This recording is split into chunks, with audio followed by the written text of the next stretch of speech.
शाहरुख खान मेरे इतने ही करीब था जितने करीब आप हैं चिराग। बस बीच में एक रोप थी जहां से मैं कस कस के चिल्ला रहा था कि शाहरुख शाहरुख इधर इधर इधर इधर। बट शाहरुख के इतने फैंस थे ही वाज लाइक सबको ऐसे ऐसे किया, मेरी तरफ भी किया बट पता नहीं मुझे देखा ही नहीं देखा, आई डोंट नो। तो शाहरुख खान तो निकल गया, सबकी हूटिंग चलती रही, लेकिन मैंने उस वहाँ पे रेड कार्पेट बिछी हुई थी जिस कार्पेट पे शाहरुख खान चल के आए थे। बस वही दिन था जब मैंने रेड कार्पेट से वादा किया था कि अब जब तक उसे अपने कदमों के नीचे नहीं ला दूंगा ना तब तक मेहनत करता रहूंगा और इसी लाइन में ही आगे बढ़ूंगा। और रिजेक्शन इसलिए नहीं होते हैं कि आप फेल हो गए हो, ये बताने के लिए रिजेक्शन इसलिए होते हैं कि आपको अभी और सुधार की जरूरत है। धर्मेंद्र पाजी का ये वो कैसे बोलते हैं, ओए कुत्ते मैं तेरा खून पी जाऊंगा। उसने यही कहा कि भाई तुम इसी के लिए आए थे, वो मिल गया है, जाओ करो जाके।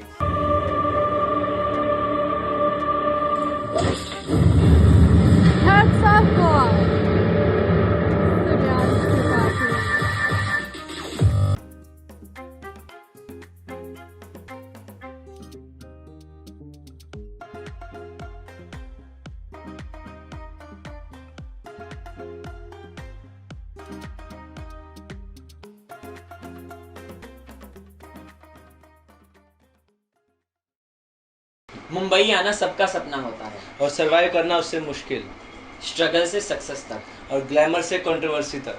मैं हूं अनिमेश एंड मैं हूं चिराग एंड वेलकम है आपका अनदर धमाकेदार एपिसोड ऑफ इट्स गपशप टाइम में, जहां बातें होती हैं सच्ची, स्पाइसी कन्फेशन और एंटरटेनमेंट फुल ऑन। और आज हमारे साथ है हमारे स्टूडियो में one of the most talented actor, upcoming superstar mister Suryansh Tripathi. नमस्कार दोस्तों, बहुत बहुत शुक्रिया मुझे यहाँ आमंत्रित करने के लिए। तो चलिए शुरू करते हैं। तो सूर्यांश, हम सबसे पहले बेसिक से स्टार्ट करते हैं। आपका जन्म कहाँ पर हुआ? देखिए, मैं यूपी के शहर कानपुर में पैदा हुआ था, वहीं मेरी स्कूलिंग हुई थी और वहाँ से फिर मैंने कॉलेज किया था हिमाचल में और उसके बाद मुंबई। तो एक छोटी सी जर्नी बॉर्न टू प्रेजेंट तक की। जिस शहर में तुम्हारा पूरा बचपन गुजरा, क्या उस शहर का कुछ असर आज भी तुम्हारी पर्सनैलिटी में दिखता है? जी हाँ, बिल्कुल। आज भी मैं वैसा ही एक्चुअली हमारा जो कानपुर शहर है ना, ये ऑल ओवर इंडिया मोस्ट खुशहाल शहर में आता है।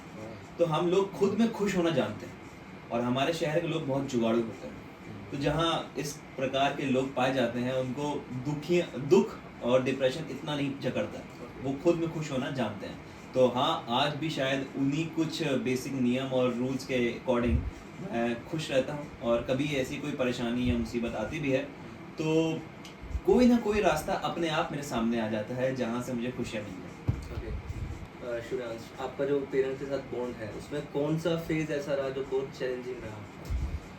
हाँ, देखिए, पेरेंट के साथ तो हर बच्चे का एक बहुत ही ज़्यादा यूनिक बॉन्ड रहता है और एक ऐसा बॉन्ड रहता है जो शायद उससे स्ट्रॉन्ग बॉन्ड कभी और किसी के साथ नहीं बन सकता except your love life. But what I think कि स्कूल टाइम में मेरे मार्क्स थोड़े कम आते थे और जो मेरा छोटा भाई है उसके मार्क्स थोड़े ज़्यादा आते थे comparatively me, like he is a topper of the class और I was like the back bencher.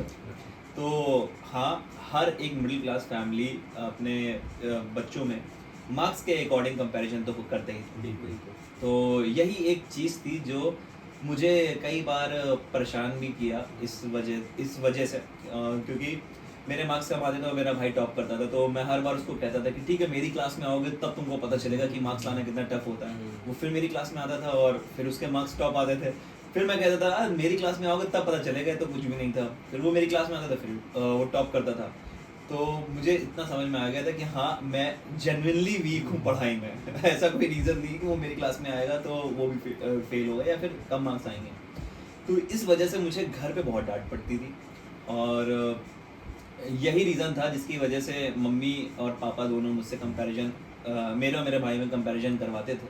और ये चीज़ मुझे वियर्ड लगती थी, ख़राब भी लगती थी कि दो बेटे एक ही माँ बाप के, कैसे आप इसमें डिफ्रेंशिएट कर सकते हैं। बट वो डिफ्रेंशिएट कर सकते हैं अगर आपके मार्क्स कम होंगे तो।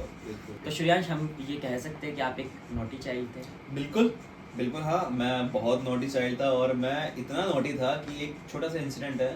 मैं माचिस का बहुत शौकीन था बचपन में, आग वगैरह मुझे बहुत पसंद थी। अभी भी लगती है, आग लगाना मुझे बहुत पसंद है, बट बचपन में मुझे कुछ ज़्यादा ही पसंद था। तो उस दौरान पोस्ट ऑफिस हुआ करते थे, जहाँ पे हम लोग जैसे एफडी हम लोग बैंक में करते हैं, वैसे हम लोग पोस्ट ऑफिस में भी एफडी करते हैं।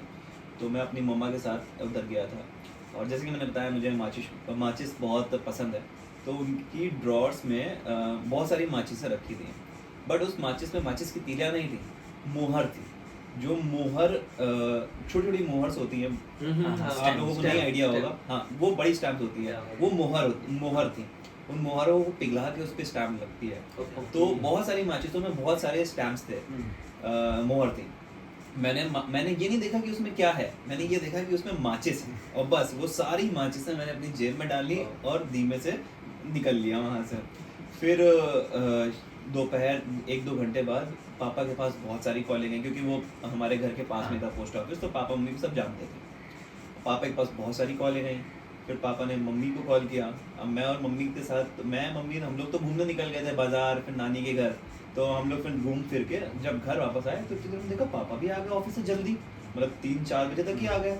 हम लोग शौक किया। आज मम्मी पूछी इतनी जल्दी कैसे आ रहे? वो सब छोड़ो, गोपू का है, मेरे घर का नाम गोपू है, तो वो सब छोड़ो, वो कहाँ है? अंदर ही होगा। तो अंदर आके दोनों मॉम डैड ने मुझसे बहुत प्यार से पूछा कि तुमने कोई मोहर उठाई है बैंक से या पोस्ट ऑफिस से? तो मुझे पता नहीं था मोहर क्या होती है, मैंने कहा मुझे नहीं पता। तो वो कहते अच्छा वो सब छोड़ो, माचिस उठाई है क्या कोई? हाँ माचिस तो उठाई है। उन्होंने कहाँ रखी है? तो जैसे ही मैंने अपना ड्रॉर दिखाया तो उसमें माचिस से भर भर के, मतलब टावर बने हुए थे माचिस के। तो पापा ने हड़बड़ाहट में फटाक से माचिस निकाली और चेक किया तो उसमें सारा सामान था, मतलब मोहर थी, मैंने फेंका कुछ नहीं था। तब माँ बाप को मेरी राहत मिली, और फिर तब तक बैंक वाले भी, पोस्ट ऑफिस वाले भी घर आ चुके थे। तो उनको एज इट इज पकड़ाया, मैं घर में छुपा हुआ था कि कहीं देख के मारेंगे मुझे। तो ये एक किस्सा था। तो श्रेयांश, आपका आपके भाई बहनों के साथ में कैसा रिश्ता रहा? राइवलरी, लव वाला, या थोड़ी नोक झोंक? देखिए हमारी ना बहुत बड़ी फैमिली है। पापा के 4 भाई हैं, 2 पापा भाई हैं और 2 बहनें हैं। तो दोनों के ना 2-2 बच्चे हैं। तो बचपन में जब सब लोग एक घर में इकट्ठा होते थे तो सारी बहनें आपस में मिल जाती थी और वो कमरा बंद करके खेलने लग जाती थी। तो एज अ मेल चाइल्ड हम लोगों को बड़ा इनसिक्योरिटी मिला, ये क्या है यार, ये तो गलत बात है, हमको नहीं ज्वाइन कर रहे हैं हमारे घर में आके, हमारे रूम कब्जा करे हुए हैं। तो बचपन में वो सारी चीज़ें थी। बट अभी अगर बात की जाए तो हम सारे भाई बहनों में बहुत प्यार है, और सबसे ज़्यादा प्यार मेरा है मेरे भाई के प्रति, जिसने मुझे इतना मोटिवेट किया और शायद यहाँ तक आने के लिए प्रेरित किया। सो सूर्यांश, आपकी स्कूलिंग कौन सी सिटी से हुई, और उस सिटी का जो एनवायरनमेंट था उसने आपकी सोच पर क्या असर डाला? मेरा जो स्कूल था ये मेरा शहर कानपुर में ही था, और ये इंग्लिश मीडियम स्कूल था मेरा, one of the toppest school में था। मेरे फादर ने जहाँ मेरा एडमिशन कराया, वो अलग बात है, मैं पढ़ाई लिखाई में इतना अच्छा था नहीं तो मैं उसको यूटिलाइज नहीं कर पाया। बट स्कूल अच्छे होने के भी कई सारे फ़ायदे हैं। आपको अच्छी अच्छी चीज़ें पता चलती हैं। इंटर कॉम्पिटिशन्स और इंटरनेशनल लेवल पे भी हम लोग जाते थे कंपटीशन करने के लिए। और रही बात मुझे क्या सिखाया मेरे शहर ने, तो मेरा शहर ना, जैसे कि मैंने बताया, बहुत खुशहाल शहर है, और इंडिया के वन ऑफ द खुशहाल शहर में हमारा कानपुर आता है। और कानपुर आज के टाइम में बहुत ही ज़्यादा नाम हो चुका है कानपुर शहर का। अगर आप कई सारी मूवीज़ देखेंगे तो उसमें भी कानपुर का ही नाम जिक्र किया गया है। जैसे कि अभी जो लेटेस्ट आई थी जॉली LLB, उसमें हम कानपुर से हैं, जगदीश्वर मिश्रा। तो कानपुर अब बढ़ता भी जा रहा है, और कानपुर इसलिए भी क्योंकि कानपुर ने मुझे जो सिखाया है वो ये सिखाया है कि खुद में खुश रहना कैसे रहें। और हम लोगों को हर घर में ना आपको जुगाड़ दिखेगा, कहीं आपको कूलर के नीचे एक अद्धा लगा हुआ दिखेगा ताकि कूलर का सिस्टम ना हिले, बैलेंस बना रहे। वहाँ कूलर चलता है, अब तो एसी आ गए हैं, बट एक टाइम पे कूलर चला करता था। कभी कूलर अगर हमारे घर में जैसे लगा हुआ था तो वो वाइब्रेट करता था। तो कुछ नहीं, 2 गत्ते को फोल्ड किया और उसमें लगा दिए, तो गत्ते एज अ शॉकर का काम करते थे, आवाज़ भी चली आती थी और हवा भी ठंडी देता था। तो जुगाड़ मैंने कानपुर से ही सीखा, अपने फादर को देखते हुए, अपने ग्रैंडफादर को देखते हुए। हर जगह कहीं ना कहीं कुछ भी कमी हो या बेसी हो तो वहाँ पे जुगाड़ काम आता था, और शायद यही मेरी स्पेशलिटी है जो कानपुर से मैं लेके आया, जुगाड़। श्रेयांश, आप जुगाड़ की बात करें तो आपने बॉम्बे में ऐसा कौन सा जुगाड़ किया जिसको आप बोलना चाहोगे ऐसा कुछ? बॉम्बे में तो मैं अभी तक जुगाड़ कर रहा हूँ और जुगाड़ लगा भी रहा हूँ। अब जैसे कि बात किया जाए वर्कशॉप्स की, तो यहाँ पे मुकेश छाबड़ा की वर्कशॉप्स होती हैं, कुणाल अमशा की वर्कशॉप्स होती हैं और भी बहुत सारी वर्कशॉप्स होती हैं। तो मैंने यहाँ पे भी जुगाड़ लगाया। ये सारी हाई एक्सपेंसिव फीस वाली वर्कशॉप होती हैं जहाँ पे कोई भी नॉर्मल फ्रेशर को लगता है कि अगर वो मुकेश छाबड़ा से, क्योंकि कोई भी ऐसा फ्रेशर बहुत ईजिली नहीं मिल पाता है इतने बड़े बड़े कास्टिंग डायरेक्टर से, तो इनको मिलने के लिए ये लोग एक स्कीम निकालते हैं कि वर्कशॉप्स, उसी के माध्यम से कई सारे लोग ये सोच के वर्कशॉप ज्वाइन कर लेते हैं कि शायद इससे मेरा मुकेश छाबड़ा से या कुणाल अमशा से या कोई भी और पराग मेहता से इनसे लिंक बन जाएगा और कल को कोई कास्टिंग आएगी तो ये आपको कंसिडर करेंगे। बट ऐसा उतना ज़्यादा रियलिस्टिक नहीं होता जितना ज़्यादा आपके थॉट हो, क्योंकि रियलिटी सच में बहुत अलग होती है एक्सपेक्टेशन से। तो इन सब की वर्कशॉप्स को मैंने काफ़ी हद तक फ्री में ज्वाइन किया है जुगाड़ से। ये नहीं बताऊंगा कि क्या जुगाड़ लगाया है। तो मतलब सूर्यांश को स्कूल में कोई फीमेल टीचर अच्छी लगती थी? हाँ, सूर्यांश को तो फीमेल टीचर बहुत पसंद थी। हमारी इंग्लिश वाली टीचर थी, वो बहुत अच्छी थी। इनफैक्ट हमारी एक रिसेप्शनिस्ट भी थी, वो बहुत अच्छी थी। तो बाकी स्कूल में ज़्यादा तो ध्यान नहीं लगाया क्योंकि स्कूल हमारे ही होम टाउन में ही था, हमारे कानपुर में ही। और कानपुर की ही बात किया तो कानपुर में ही मेरे माता पिता भी थे, घर वाले परिवार सब सदस्य वहीं पे थे।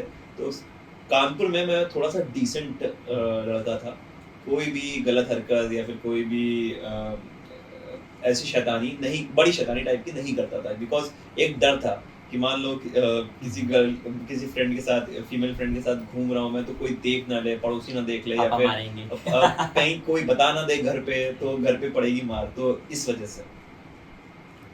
श्रेयांश, आपका स्कूल का ऐसा कोई मोमेंट जब आपको लगा कि आपको हर कोई नोटिस कर रहा है? हाँ, वो मोमेंट आया सबसे लास्ट में जब स्कूल खत्म होने वाला था। हमारा एनुअल फेस्ट था और मैं बहुत पढ़ाई छोड़ के बहुत सारी चीज़ों में मैं इन्वॉल्व रहा हूँ, जैसे कि drawing and painting, craft, magic show, antakshari. तो इन सारी जो फालतू की चीज़ें हैं ना, इन सब में मेरा बहुत इंटरेस्ट था rather than पढ़ाई। तो लास्ट हमारा जो स्कूल चल रहा था, उसमें सब लोग अपना अपना कुछ परफॉर्मेंस कर रहे थे और हम लोगों में ये था कि सभी जो 12th वाले हैं उन सब लोगों को कुछ ना कुछ करना है। तो मैंने खुद से ही एक मैजिक शो परफॉर्म किया, जो कि एज अ फिलर्स के तौर पर हर परफॉर्मेंस के बाद एज अ फिलर्स नहीं, जो बीच में स्पेस बचता है, टाइम बचता है, तो उसमें परफॉर्म करना था। मैंने कम से कम 9 से 8 ट्रिक्स घर से अरेंज करके आया, बना के लेके आया। एक डाइस वाली थी, उसमें मैं क्या था, डाइस रखता था बॉक्स में, सबको दिखाता था। उसके बाद जब कोई बताता था कि कहाँ है डाइस, मैं पूरा बॉक्स दिखाता था, बॉक्स खाली होता था। तो ऐसे एक करके बहुत सारे मैजिक्स दिखाए। और जो हमारा बचा हुआ टाइम था स्कूल का, जो लास्ट एग्जाम वगैरह टाइम थे, तो जब मैं वापस क्लास में आया तो हर एक फैकल्टी, मतलब हर एक टीचर मेरे पास आके कहते, यार तुमने वो ट्रिक कैसे करी, तुमने वो ट्रिक कैसे करी तुम। अच्छा, एक हमारे मैथ्स के सर थे, मुझे आज भी याद है, तो वो एक पेन वाली मैजिक ट्रिक थी। उसमें क्या था, स्टैटिक के थ्रू पेन आगे बढ़ता है। ये तो वो चीज़ थी जो मैं आपको बता रहा हूँ, बट ट्रिक कुछ और है। तो ये चीज़ उनको करके दिखाई, वो बहुत ज़्यादा खुश, मतलब क्यूरोसिटी उनमें जागी कि भाई ये कैसे है। तो उन्होंने मुझे एक ऑफ़र दिया। उस समय मैथ्स में ना मेरे सिर्फ 1 नंबर की कमी थी, वरना मैं पास हो जाता। तो उन्होंने मुझे ऑफर दिया, यही ऑफर था जो आप लोग समझ रहे हैं कि मुझे ये ट्रिक बताओ और मैं पास कर दूंगा। तो वहाँ मेरी एक ट्रिक रिवील हुई, बट मैं पास हो गया। मार डांट तो अलग पड़ी घर पे, वो अलग बात है, बट पास हो गया, ये मेरे लिए खुशी की बात थी। मतलब बचपन से ही आपका क्रिएटिविटी की तरफ बहुत ज़्यादा रुझान रहा? बहुत ज़्यादा। और मैजिक मैंने अपने ज़िंदगी के बहुत सारे पहलू में बहुत सारी चीज़ें करी हुई हैं। आर्ट एंड क्राफ्ट भी मेरी ज़िंदगी का एक पहलू है, मैजिक शो भी मेरी ज़िंदगी का एक पहलू है, डांस भी मेरी ज़िंदगी का एक पहलू, तो बहुत सारी चीज़ें करी हैं। तो हाँ, उनमें से मैं स्कूल में, जैसे कि आपने कहा किस वजह से जाना गया, तो मैजिशियन के तौर पर जाना गया था तब। कुछ ऐसा आप जो यहाँ पे अभी शोकेस कर सकते हो? हाँ बिल्कुल, अभी जैसे आप पॉडकास्ट कर रहे हैं, मैं 1 मिनट लगेगा, आपका पॉडकास्ट खाली हो जाएगा, आपका गेस्ट नहीं, हमें ये मैजिक नहीं देखना।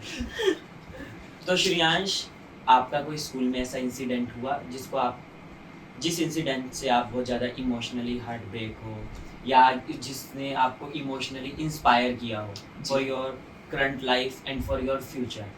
जी हाँ, बिल्कुल।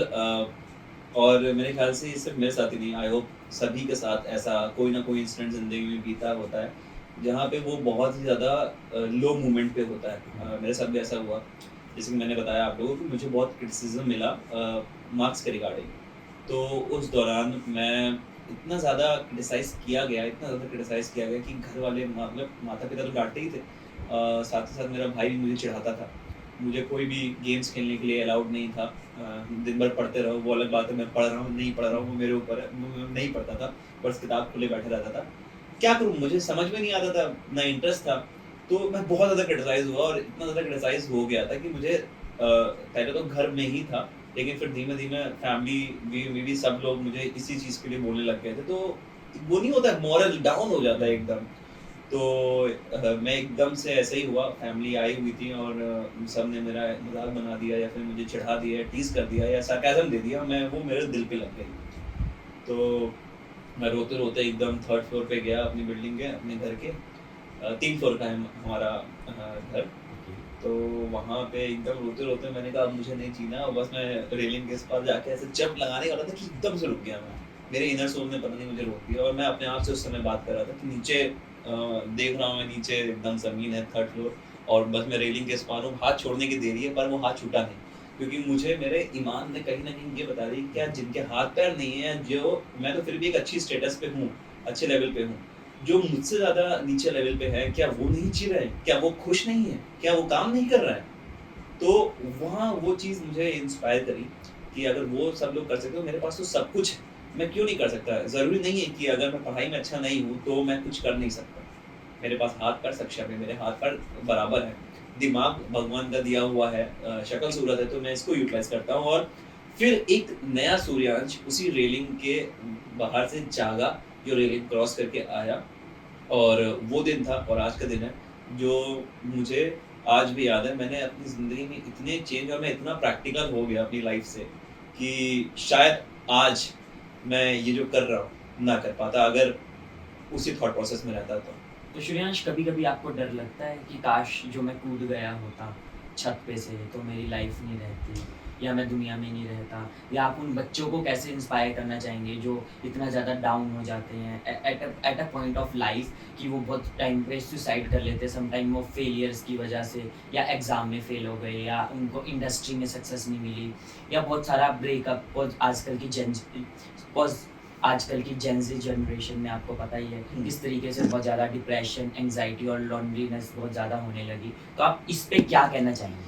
देखिए, मैं इस बारे में ज़्यादा बात करने का है नहीं बिकॉज़ आई गेस सभी लोगों को ये आइडिया है कि failures are meant to be learnings. Einstein भी कितनी बार फेल होता जाके बल का इजाद कर पाए। और मैं भी अगर उधर से कूद जाता तो मेरे दिमाग में 2 ख़्याल थे कि अगर मैं बच गया ज़िंदा और हाथ-पैर टूट गए, तो पूरी ज़्यादा ज़िंदगी तो खराब। और अगर हाथ-पैर नहीं टूटे, बच गया, तो तो घर वाले तोड़ तोड़ेंगे। देंगे। तो इस विषय ये भी सोचा जिसकी वजह से मैंने नहीं किया था सुसाइड। बट मुझे ये लोगों को कहना है कि जैसे भगवत गीता में भी यही लिखा है कि सबसे बड़ा अधर्म है सुसाइड करना। एक कायर व्यक्ति ही सुसाइड करता है। तो suicide is not a solution. Suicide मतलब ये दूसरे लोगों को ना परेशान करेगा। आपके माँ-बाप जिन्होंने आप पे इतना विश्वास किया, इतना आपको पढ़ाया, लिखाया, आप पे खर्चा किया, जिनकी आप बैसाखी हो सकते हैं आगे फ्यूचर में जाके। आप अगर ऐसे तुच्छ कार्य करेंगे, तो आपको क्या लगता है कि आपको सॉल्यूशन मिल जाए, मतलब आपको प्रॉब्लम का सॉल्यूशन मिल जाएगा? आप जन्नत जाओगे या आई डोंट नो कि जन्नत या हेल व्हाट इज़ दिस, मुझे नहीं पता मरने के बाद का क्या होता है। बट इतना पता है कि अगर आप इस तरीके से अपनी लाइफ को वेस्ट करके जाएँगे, तो आप कहीं अच्छी जगह तो नहीं जाएँगे। ये लाइफ को ऐसे यूटिलाइज़ करो कि ना आपका नाम स्वर्ण अक्षरों में हो, बट एट लीस्ट आपके मरने के बाद आपको 4 लोग तो ज़िंदगी भर याद करें। तो ऐसा काम करना है। ये मेरा थॉट है। एटलीस्ट तो श्रेयांश, हम ना आपकी एक्टिंग जर्नी से स्टार्ट करते हैं। बिल्कुल। तो एक्टिंग आपके लिए एक चॉइस थी या फिर आपके लिए एक ड्रीम था? एक्टिंग मेरे लिए ड्रीम था, तभी मेरी चॉइस बनी। सो या ड्रीम भी था, तब इसी वजह से मैंने उसको चॉइस बनाया भी। अब इस पे मैंने स्टैम्प तब लगाया था जब हैप्पी न्यू ईयर की शूटिंग के बाद सारे एक्टर्स, सारे सेलिब्रिटीज़ अलग अलग सिटीज़ में प्रमोशन के लिए चाह रहे थे। तो खैर मेरा ये बहुत पहले से ही था कि हाँ एक्टिंग ही करनी है, फिल्म इंडस्ट्री में ही आना है, बॉलीवुड इंडस्ट्री में आना है। तो उस प्रमोशन के लिए शाहरुख खान भी आया था हमारे कानपुर उत्तर प्रदेश। तो मेरे पिताश्री इनकम टैक्स में हैं, तो मैंने उनसे काफ़ी जुगाड़ करके वीआईपी पास अरेंज करवाया था ताकि मैं एटलीस्ट शाहरुख खान से नज़दीक में मिल पाऊँ, और वो हुआ भी। शाहरुख खान मेरे इतने ही करीब था जितने करीब आप हैं चिराग। बस बीच में एक रोप थी जहाँ से मैं कस कस के चिल्ला रहा था कि शाहरुख शाहरुख इधर इधर इधर इधर, बट शाहरुख के इतने फैंस थे, ही वाज लाइक, सबको ऐसे ऐसे किया, मेरी तरफ भी किया, बट पता नहीं मुझे देखा कि नहीं देखा, आई डोंट नो। तो शाहरुख खान तो निकल गया, सबकी हूटिंग चलती रही, लेकिन मैंने उस वहाँ पे रेड कार्पेट बिछी हुई थी जिस कार्पेट पे शाहरुख खान चल के आए थे। बस वही दिन था जब मैंने रेड कार्पेट से वादा किया था कि अब जब तक उसे अपने कदमों के नीचे नहीं ला दूंगा ना, तब तक मेहनत करता रहूंगा और इसी लाइन में ही आगे बढ़ूंगा। तो ये मेरा वहाँ पे सेल्फ खुद से विश्वास था, और मैंने वादा किया था कि अब उसके लिए काम करना है, कि उसको अपने कदमों के नीचे लाना है। तो हाँ, ग्रीन कार्पेट तक तो आ गया है, रेड कार्पेट बचा है अभी। मतलब एक्टिंग आपके लिए कभी मजबूरी नहीं थी? नहीं, कभी मजबूरी नहीं रही। श्रेयांश, आपने कभी रिजेक्शन के बाद अपने ऊपर डाउट किया कि यार मैं क्या एक्टिंग कर सकता हूँ, क्या मैं इसके लिए बना हूँ या नहीं? तो क्या? हाँ बिल्कुल। क्या है, जब शुरू किया था ना तो एड्स वगैरह भी काफ़ी सारे चलते थे, बट एड्स में ना कर्ली हेयर्स रिक्वायर्ड थे, तो मेरे कर्ली हेयर्स थे नहीं। तो कई सारे एड्स में रिजेक्शन हो जाता था, तो मेरे को लगता था कि क्या है। बाद में मेरे को पता चला अच्छा कर्ली हेयर्स वाले या क्वर्की फेस वाले जल्दी सेलेक्ट होते हैं एड्स के लिए। तो एड से थोड़ा सा डाइवर्जन शिफ्ट किया मैंने वेब मूवीज़ की तरफ, सीरियल्स की तरफ। फिर सीरियल ऐसा नहीं है कि रिजेक्शन उधर नहीं मिला, उधर भी मिला। फिर मैंने अपने आप को एनालाइज करने की कोशिश किया कि क्या कमी है मुझ में। मैं कमी सामने वाले पे नहीं निकालता कि उससे तो यार मेरी जान पहचान भी हो रखी है, या फिर उसको मैंने हम लोग पेमेंट के बाद ना, एक्टर्स पेमेंट के बाद ना कमीशन भी कटता है कि आपके थ्रू मैंने काम किया तो आपको 20% मिल गया या 25% मैं आपकी तरफ से दिया, ये रहता है यहाँ। बिल्कुल।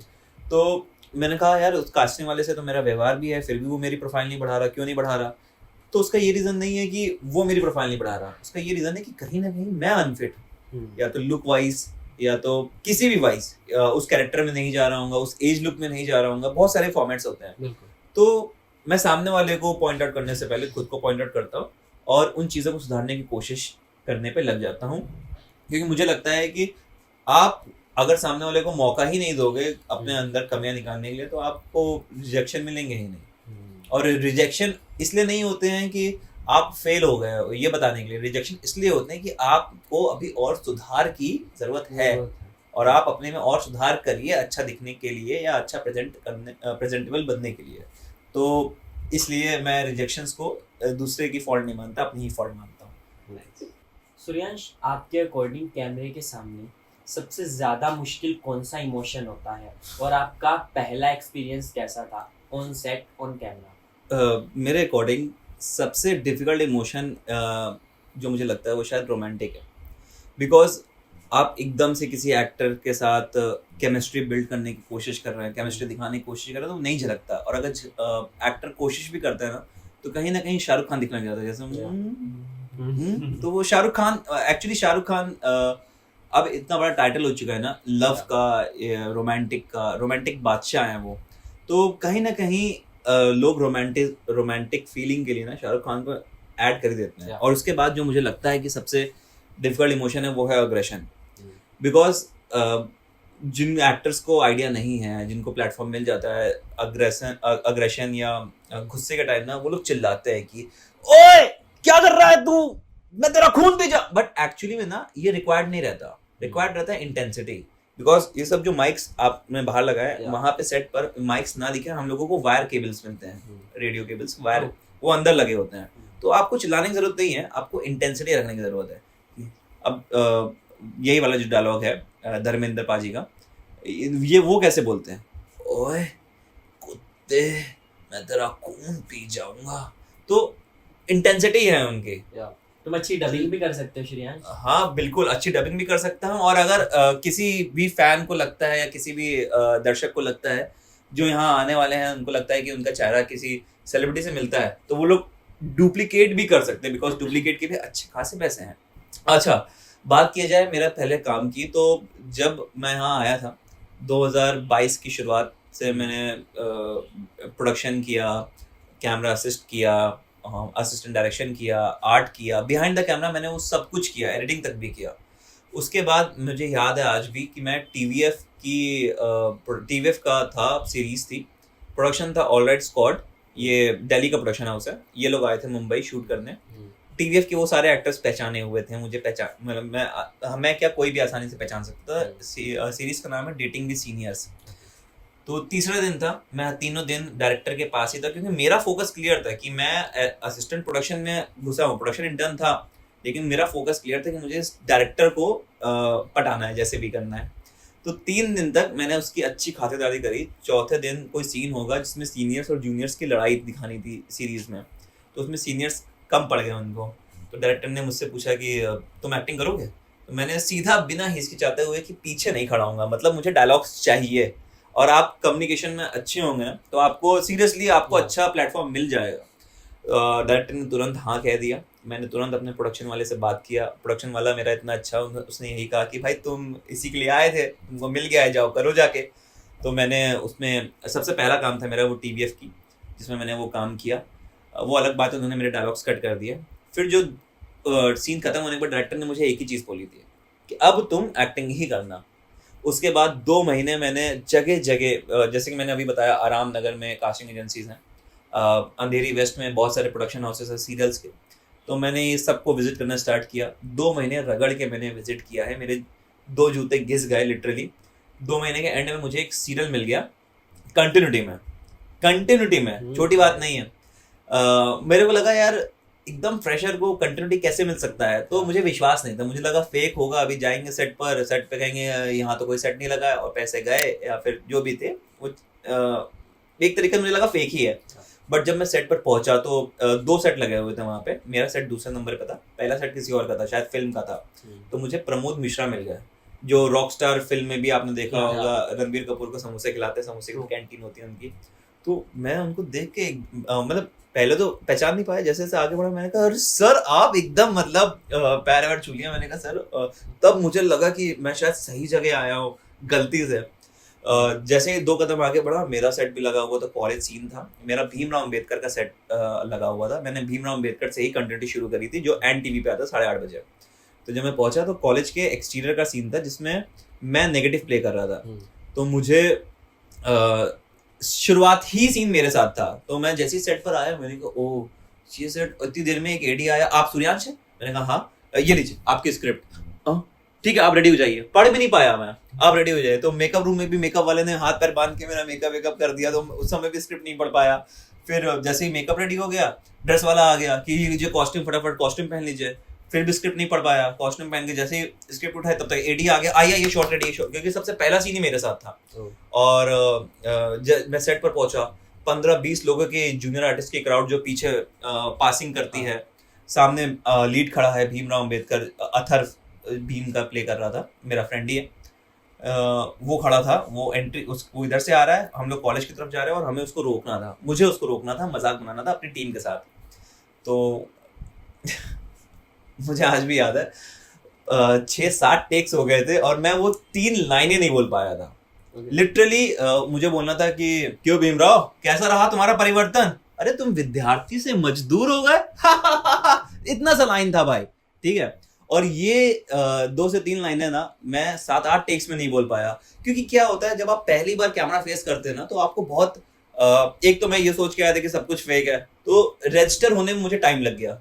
अब इतने टेक्स होने के बाद मैंने लास्ट में एक डायरेक्टर को बोला नहीं सर, एक बार और प्लीज, एक बार और इस बार में मैं करके दूंगा। और भाई उस टेक में भी मैंने हक दिया। बट वो पहला दिन था। उन लोगों के लिए तो, इंडस्ट्री में डायरेक्टर्स के लिए तो बहुत आम बात है कि ये सब चीजें उनके सेट पर होती रहती है। बट मैं पहली बार ये चीज फेस कर रहा था, तो मेरे घर कर गई थी ये बात। टेक ओवर, मैं मेकअप रूम में आया और अपने आप को शीशे में देख के मैंने इतना अपने आप को क्रिटिसाइज किया, कोसा कि क्या सूर्यांश तुम जो करने आए थे, आज जब तुम्हें प्लेटफॉर्म मिला, अपॉर्चुनिटी मिली, तो तुम तो ग्रैब ही नहीं कर पाए, तुम ये कैसे बनोगे एक्टर। तो बहुत चीज़ें ना अपने आप को मैंने बोली, कोसी, और वो पहला दिन था, लिटरली वो पहला दिन था। और अब आज का दिन है कि मेरे को आज 6 पढ़ने की भी स्क्रिप्ट मिलती है ना, तो मुझे सिर्फ एक ही बार पढ़ने की ज़रूरत पड़ती है, दोबारा पढ़ने की ज़रूरत नहीं पड़ती। तो हाँ, वो डायरेक्टर अच्छा था, वरना यूजुअली सेट पे ना डायरेक्टर गाली बक देते हैं, बिकॉज उनके पास टाइम कम होता है, उनको चंक ज़्यादा निकालने होते हैं, तो वो लोग अग्रेसिव होते हैं डायरेक्टर्स वगैरह। और समय लगे भी 3 कैमरे थे, एक पैंथर पे, एक क्रेन पे, एक ग्राउंड शॉट, तो एक ट्रैक शॉट, तो बहुत सारे शॉट्स लगते हैं। सामने वाला गुस्सा तो जाएगा ही अगर आपको टाइमली वो परफॉर्मेंस नहीं मिलेगी। आप एक्टर कास्ट हो रहा है तो उनके हिसाब से अगर कोई कास्टिंग कर रहे हैं एक्टर की, तो वो फटाफट निकाल के दे। ये ना हो कि वहां पे सीख रहा है एक्टर, उनको चाहिए कि एक प्रोफेशनल एक्टर चाहिए। अब मैं वहां पहली बार था ना, तो डायरेक्टर ने कुछ बोला नहीं, वरना मुझे उम्मीद थी कि कुछ भी गाली भी बक सकते हैं, और कोई बड़ी बात नहीं इंडस्ट्री में गाली। तो हाँ, यही पहला दिन था भाई, जो मुझे लगा कि मैं डिजर्विंग नहीं हूँ।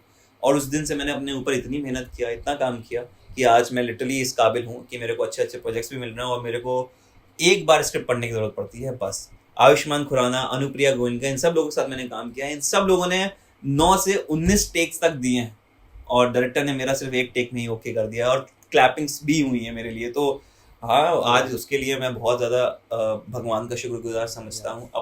अपना खुद को मैं थैंक यू भी बोलना चाहता हूँ, अपने फ्रेंड्स और फैमिली को भी, क्योंकि उन सभी लोगों के सपोर्ट की वजह से अगर वो लोग मुझे इतना प्रेज ना करते, इतना अप्रिशिएट ना करते, इतना मोटिवेट ना करते, तो आज मैं शायद आप लोगों के सामने ये पॉडकास्ट ना दे रहा होता। So thank you God, and thank you for taking my interview. Suryansh, industry में सरवाइव करने के लिए सबसे पहले कौन सी मिथ टूटती है? इंडस्ट्री में सर्वाइव करने के लिए सबसे पहले तो मुझे लगता है ये मिथ टूटती है कि आप बहुत अच्छे दिखते। जो लोगों को यही लग के आता है ना कि मैं बहुत स्मार्ट हूँ और मुझे यूँ काम मिल जाएगा, यहाँ आने पे ना उनको एक छोटा कैरेक्टर तक भी नहीं मिलता है। क्यों? पहली चीज़, उनका कोई वर्किंग नहीं है, वर्क प्रोफाइल नहीं है। दूसरी चीज़, कोई प्रोफेशनल डिग्री नहीं है। तीसरी चीज़, जिस तरीके से वो आए होंगे ना, उनको खुद भी विश्वास नहीं होगा कि वो स्टैंड कर ले जाएंगे, क्योंकि जब कैमरा फेस करने की बारी आती है तो अच्छे लोगों की सिटी बट्टी गुम हो जाती है। तो ये मुझे लगता है कि आप होप्स मत लेके आइए। यहाँ पे आपको इतने रिजेक्शंस मिलेंगे कि आपका एक एक करके होप जब टूटेगा ना, तो जब लास्ट होप भी टूटेगा ना, तो एक ऐसी स्टेज आ जाएगी जिसमें आप बस बोरिया बिस्तरा उठाए होगे, प्लेटफॉर्म पे खड़े होगे, मुंबई की तरफ देख रहे होगे और गाली बक रहे होगे कि ये इंडस्ट्री अच्छी नहीं है, यहाँ पे सिर्फ नेपोटिज्म ही चलता है। आप मुंबई को गाली दे रहे होगे, बट एक्चुअली में गाली आपको खुद को देनी चाहिए कि आप यहाँ पे स्टैंड नहीं कर पाए। मुंबई सबको मौका देता है, आज नहीं तो कल सबको देगा मौका, देता भी है। जो टिक जाता है, जिसको मुंबई पसंद आ जाती है, वो निकल जाता है, वरना बाकी लोग अपने 8 नंबर प्लेटफॉर्म से ट्रेन पकड़ के घर की तरफ रवाना हो जाता है। बिल्कुल। टिश्यू चाहिए? टिश्यू? आइज वेट और नहीं ठीक है। और कहीं ना कहीं आज भी मैं इतना डेडिकेटेडली काम इसलिए करता हूँ क्योंकि कभी कभी जब मैं ऐसे घर पे बैठा होता हूँ और मुझे लगता है कि अभी कुछ भी नहीं है, हताश हो रहा हूँ, निराश हो रहा हूँ, डिप्रेस हो रहा हूँ, तो मैं यही चीज़ सोचता हूँ जो मैंने आपको बताई कि मुझे कल ये दिन नहीं चाहिए कि मैं अपना बोरिया बिस्तर समेट के मुंबई को पीछे मुड़ के देख रहा हूँ गाली बक रहा हूँ। मुझे ये दिन चाहिए ही नहीं। तो ये दिन की नौबत ना आए, इसलिए आज ही अपना कंफर्ट जोन तोड़ता हूँ और आज से ही डबल मेहनत शुरू कर देता हूँ। कहते नहीं वो दिन दुनी रात चौगनी, इतनी मेहनत करनी है यहाँ पे अगर आप नोन नहीं है तो। और नोन होना बहुत आसान भी है, बस आपको फिगर आउट करना है कैसे सिस्टम को ब्रेक करना है, कैसे सिस्टम में घुसना है, कैसे बड़ी बड़ी लॉबीज में एंटर करना है, क्योंकि यही एक चीज़ है। इंट्रोज, ओपन ऑडिशंस कुछ जगह काम करते हैं पर हर जगह काम नहीं करते। बिल्कुल। आप सूर्यांश, आपको पता ही होगी इस इंडस्ट्री में कि सर्वाइव करने के लिए पैसा वगैरह सब कुछ, फैमिली बैकग्राउंड अच्छा चाहिए और कुछ बैकअप भी होना चाहिए अपने पास। तो आपने कभी पैसों के लिए कोई ऐसा प्रोजेक्ट किया है जो आप नहीं करना चाहते थे बट आपने किया? यार मुझे ऐसा लग रहा ना कि आप लोग बार बार सेम क्वेश्चंस रिपीट कर रहे हो। क्या है ये सब? मतलब कुछ नए क्वेश्चंस भी पूछे ना, बार बार वही सेक्स किया, मम्मी, शुगर, पैसा। थोड़ा मैं चाह रहा हूँ आप अच्छे क्वेश्चन पूछिए। पब्लिक को आप क्या बताना चाहोगे? यार मैं ना छोड़ता हूँ यहीं पे, आप लोग ना दूसरे से ले लीजिएगा ऑडिशन। दोबारा नहीं सुनिए ना, आप लोग करिए, इतना मेरे ख्याल से काफी है जितना पब्लिक को बताना है। ये क्या है पैसा और अरे बार बार सेक्स ऐसे मनी ये सब मत करिए, ठीक है? अरे बात तो सुनिए, सुनो शुरू सुनो, ये हम कट कर देते हैं। अच्छी यूजरी कर मजाक कर रहा हूँ चिराग, मजाक कर रहा हूँ, ऐसा कोई चीज नहीं है। हाँ, तो पैसे के लिए मैंने ऑब्वियसली ये प्रोजेक्ट किया है। बिल्कुल डर ही डरा दिया यार आपने। नहीं नहीं, लेकिन क्वेश्चन कुछ रिपीट हो रहा है। अच्छा, मजाक कर रहा हूँ। तो क्या पूछा आपने, पैसों के लिए मैंने कोई पैसों प्रोजेक्ट के लिए। किए कि नहीं? यार जैसे कि अभी मैंने पिछले कुछ क्वेश्चंस में मैंने शायद ये बात कही है कि मैं एक ही नाव पे सवार हूँ, तो यहाँ पे हमारी दाल रोटी ना हमारे काम से ही है। तो पैसे के लिए तो हमें काम करना ही पड़ता है, because if you are good at something don't do it for free. तो मैं ना पैसा रिक्वायर्ड रहता ही है, बट मैटर ये करता है कि किस प्रोजेक्ट से आप पैसा ले रहे हो। अब जैसे अभी मुझे रिसेंटली में ऑल्ट बालाजी से भी फोन्स कॉल्स आई थी, 3 बार आई हुई हैं। एक बार 28,000 का पर डे था, एक बार 19,000 का पर डे था और एक बार 24,000 का पर डे था। मैंने तीनों प्रोजेक्ट्स को लाइन से मना किया। वो इसलिए मना किया क्योंकि पैसे के लिए काम करने नहीं आया हूँ। एक बार बन गई प्रोफाइल, एक बार नाम बन गया, चेहरा बन गया, पैसे झगमार के आएंगे, ठीक है, तब मेरा खुद का रेट होगा कि करोड़ों लेता हूँ भाई एक प्रोजेक्ट के लिए। लेकिन अभी अगर मैं पैसों पे ज्यादा ध्यान दूंगा ना तो मेरी प्रोफाइल सारी खराब हो जाएगी।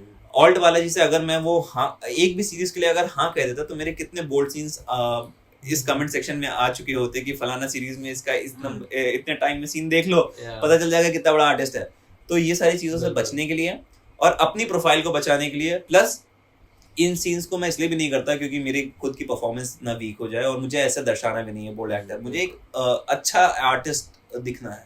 फॉर एग्जांपल मनोज बाजपेयी हो गया, नवाज हो गए, कार्तिक आर्यन सुशांत हो गए, इस टाइप का मैं विक्रांत मैसी हो गया, इस टाइप का मैं चाह रहा हूँ कि पब्लिक मुझे देख पाए। सूर्यांश, कभी आपको लगता है कि बोल्ड सीन ज्यादा करने से आपको माइथो के अपॉर्चुनिटीज नहीं मिलती? देखिए ऐसा नहीं है कि बोल्ड सीन्स ज्यादा करने से आपको माइथो की सीरीज मिलेगी या नहीं मिलेगी, या आगे काम मिलेगा कि नहीं मिलेगा। तो आपने माइथो का भी बहुत काम किया है। मैंने कृष्ण का कैरेक्टर भी किया है परशुराम सीजन 2 में, वेंकटेश का, तो काफी अच्छा दौर था। अभी रिसेंटली उन्हीं से ही कॉल आई है और मेरा अगला जो प्रोजेक्ट्स हैं उन्हीं के साथ ही डेट्स लॉक है। Thank you very much. 7 to 12 मैं शायद लॉक भी हूँ। तो पॉइंट ये है कि जब मैं भीमराव अम्बेडकर कर रहा था ना तो उसमें एक कैमियो ट्रैक आया, नेगेटिव लीड की जो बहन है उसकी शादी का ट्रैक आया था। तो उसमें जो फादर थे ना वो उल्लू ऑल्ड के अच्छे महारथी दिग्गज थे जिनके अच्छे अच्छे बोल्ड सीन्स हम लोग ने बाद में ऐसे सेट के पीछे ऐसा वाला सीन था। तो मैटर ये नहीं करता कि आपने बोल्ड सीन्स किए कि नहीं, अगर आपकी पर्सनैलिटी है उस काबिल तो आप कास्ट किए जाओगे। Simple as that. अब वो एक्टर्स टू एक्टर वेरी करता है कि अब वो कॉन्फिडेंट है तो उनको कोई दिक्कत नहीं है। सेट पे भी वैसे ही थे। बहन अच्छी लग रही है तेरी, मैंने कहा आप बाप का कैरेक्टर कर रहे हो सर। अरे तो क्या हुआ? तो मतलब पर्सन टू पर्सन वेरी होता है। सामने वाले को अगर हिचकिचाहट है तो वो नहीं करता है। सामने वाला अगर कॉन्फिडेंट है और उसके घर पे कोई सीन नहीं है कि बोल्ड सीन्स कल को निकल के बाहर आएंगे तो क्या दिक्कत आएगी क्या नहीं, तो वो कर सकता है और करते भी हैं लोग, क्योंकि बोल्ड सीन्स करने के लिए ना आपको पैसे ज्यादा मिलते हैं और अच्छे अच्छे लोग भी करते हैं, बट अच्छे प्लेटफॉर्म के लिए ना। एक ऑडिशन जहाँ पे तुम्हें लगा रोल तुम्हारा ही है बट वो तुम्हें नहीं मिला? हाँ, मोस्टली ऐसे चीज़ें मैंने तब फील करी हैं जब मैंने एड्स के लिए ऑडिशंस दिए हैं। अभी रिसेंटली मैंने एक कोलगेट का ऐड दिया था, ऑडिशन दिया था बेसिकली।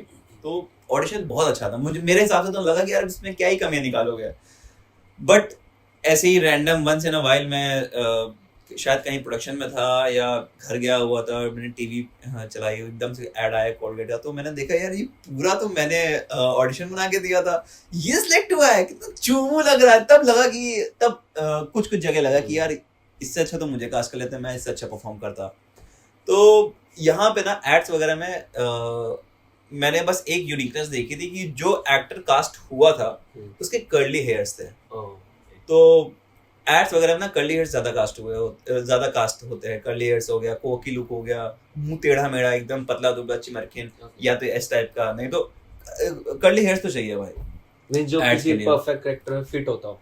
एड्स के लिए ना यूजुअली कर्ली हेयर्स वाले ही ज्यादा डिमांड में होते हैं। तो इसलिए मैंने वो जो आपने बात कही ना कि कभी ऐसा लगा कि आपका रोल यहाँ पे आप ज़्यादा सूट करते, तो मेरे को लगा कुछ एड्स में ही लगा कि मैं ज़्यादा सूट करता हूँ। जैसे कोलगेट हो गया, एक और ऐड था अमेजोन के लिए, एक क्रेड का ऐड था जिसमें लिएंडर पेस के साथ मेरे सीन्स भी थे, अच्छे सीन्स थे, उन्होंने वो सीन्स कट कर दिए। क्यों? क्योंकि उनको वो घुंघराले बाल वाला चूतिया रखना था, घुंघराले बाल वाला एक्टर रखना था। सूर्यांश, एक्टिंग ने आपको ज़्यादा स्ट्रॉन्ग बनाया इमोशनली या फिर डाउन टू अर्थ? एक्टिंग ने मुझे ज़्यादा इमोशनली स्ट्रॉन्ग भी बनाया और हम्बल भी बनाया। बट एक एक्टर होना आसान बात नहीं है। बिल्कुल। बात इमोशनली स्ट्रॉन्ग की किया जाए तो मैं भीमराव अम्बेडकर का ही शूट कर रहा था। हमारा नए गांव में शूट था, फाउंटेन वाला एक एरिया है, लोकेशन है, वहाँ पे कर रहे थे। तो सीन देने के बाद जब मैं वापस आया, मैंने देखा मेरे फ़ोन में 45 to 50 मिस्ड कॉल्स थी मेरे घर वालों की।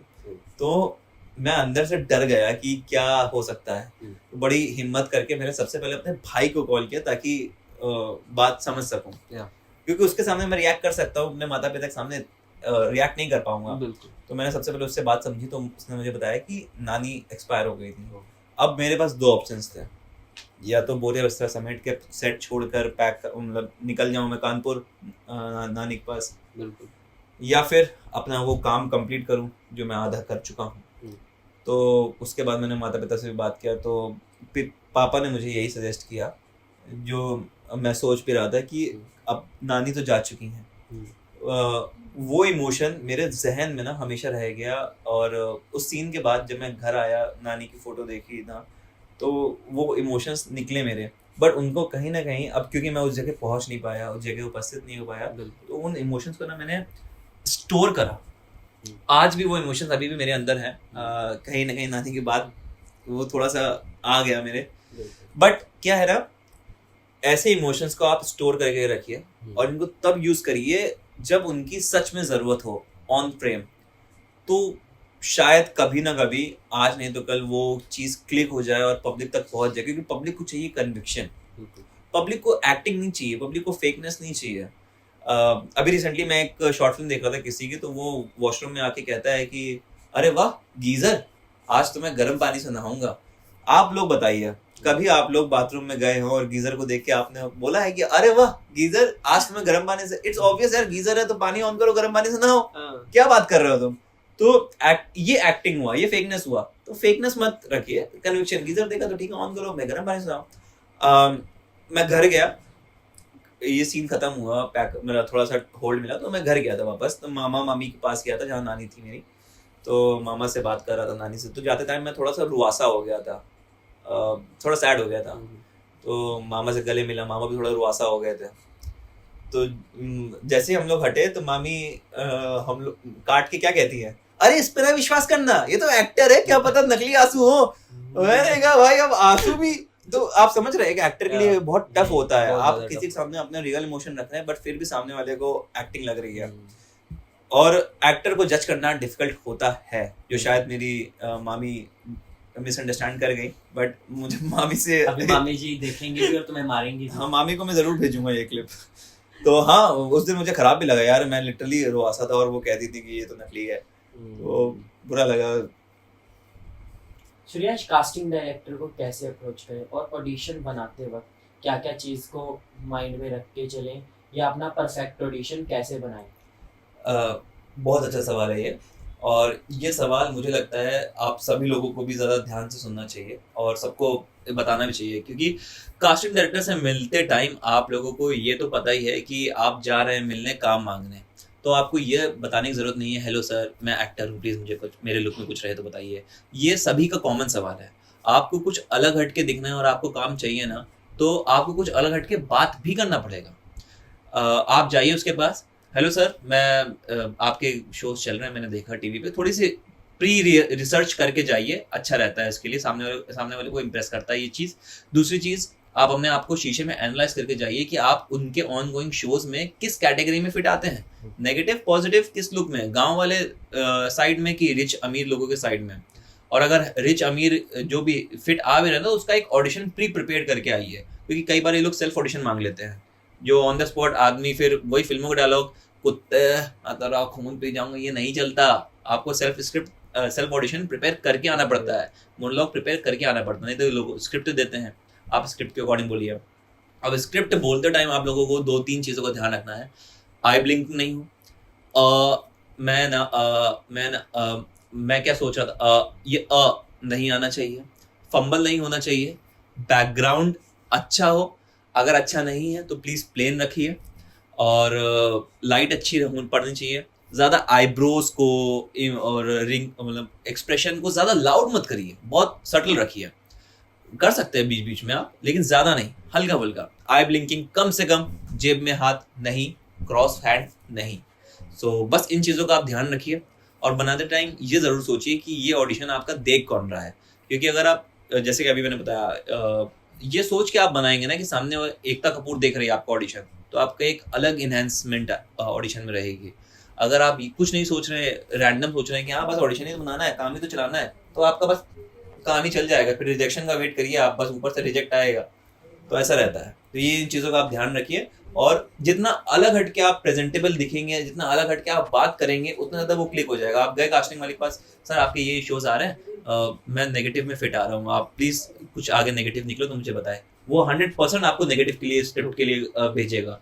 याद रहेगा कि हाँ यार एक नेगेटिव, अच्छा नेगेटिव आया है यार, एक लड़का तो आया था, क्या नाम था उसका, हाँ अनिमेश आया था, अनिमेश को भेज दिया, या चिराग आया था पॉजिटिव लुक के लिए, गुंडे के लिए, चिराग को स्क्रिप्ट भेज दी।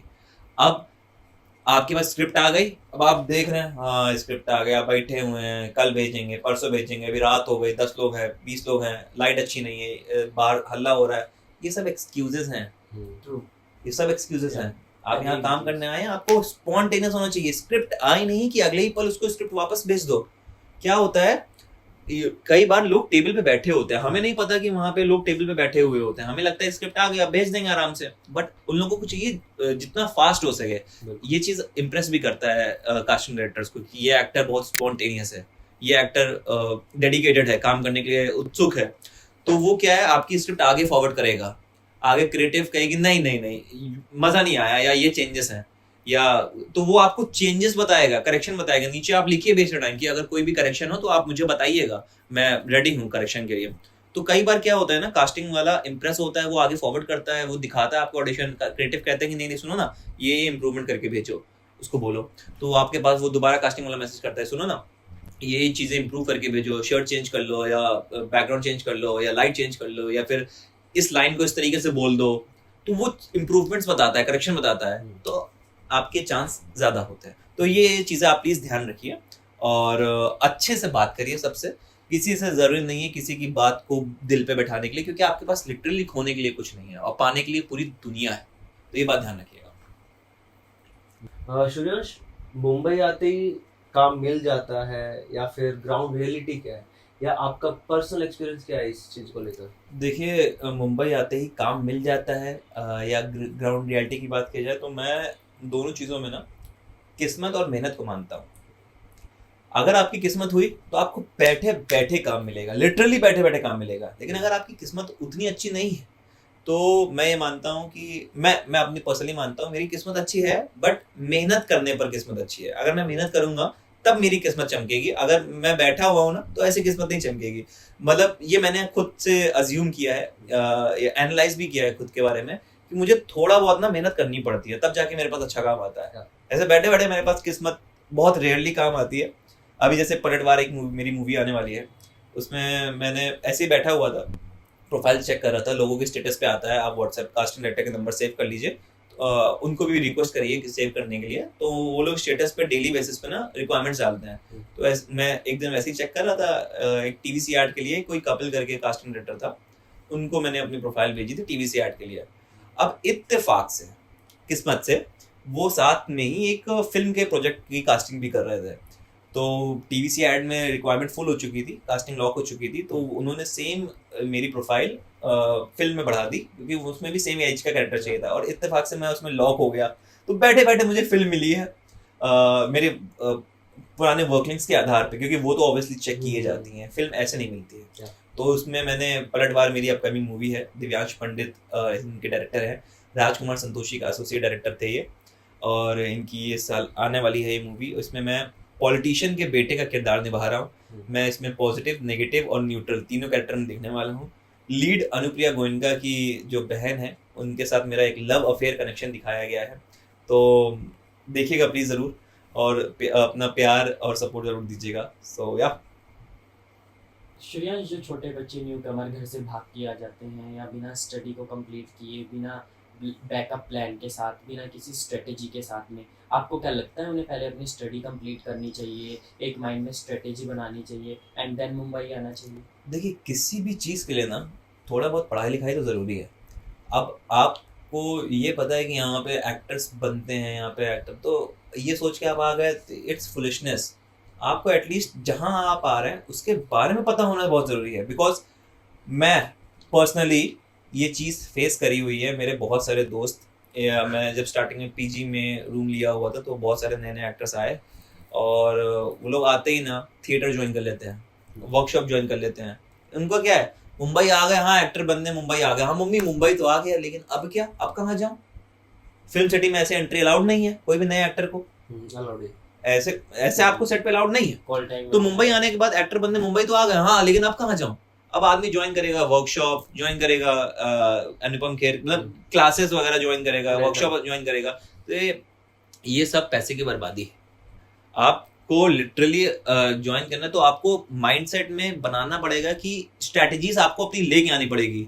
होप्स अपनी जितनी कम रखेंगे, जितनी एक्सपेक्टेशन कम रखेंगे, जितनी रियलिटी में जिएंगे, कि जितना आप ये सोच के आएंगे कि मैं फेलियर फेस करने जा रहा हूँ, उतना आप अच्छा कर पाएंगे। जितना आप ये सोच के आ रहे हो मैं तो हीरो हूँ, अभी देख जाता हूँ, फिल्मों में काम करूंगा शाहरुख खान के बगल में, वैसे आप टूटते जाओगे लिटरली। तो एक माइंडसेट होना बहुत जरूरी है, एक स्ट्रैटेजी होना बहुत जरूरी है, प्लानिंग होना बहुत जरूरी है, जहां आप आ रहे हो उसके बारे में पता होना बहुत जरूरी है। क्योंकि कई लोग ऑडिशन बना के भेज देते हैं ना, उनको पता भी नहीं होता कि ये ऑडिशन सही भी है गलत है। बिल्कुल सही, आप पहले किसी अच्छी अगर आपको मौका मिल गया तो आप कास्टिंग डायरेक्टर से अच्छे थोड़ा सा व्यवहार बनाइए, उनसे अच्छे जो लीड के ऑडिशन है ना उनसे मंगवाइए, उनके फोन में ही चेक कर लीजिए कि कैसे बना के लीड, कैसे ऑडिशन बना के बेचते हैं, कैसे लीड्स का सिलेक्शन होता है। जब आप अपने से अच्छे लोगों का सिलेक्शन, अपने से अच्छे लोगों का ऑडिशन देखेंगे, अपने से अच्छे लोगों को परफॉर्म करते हुए देखेंगे ना, आप जल्दी ग्रैब करोगे। पर वहां तक पहुंचने के लिए भी जर्नी लगती है। वो जर्नी को समझने के लिए आप बहुत सारे एक्टर्स के इंटरव्यूज देखना स्टार्ट करिए। जैसे मेरे इस स्ट्रगल जर्नी के लिए मुझे सबसे ज़्यादा मदद किया है वो है पंकज त्रिपाठी जी ने, पर्सनली नहीं, इंटरव्यू के माध्यम से।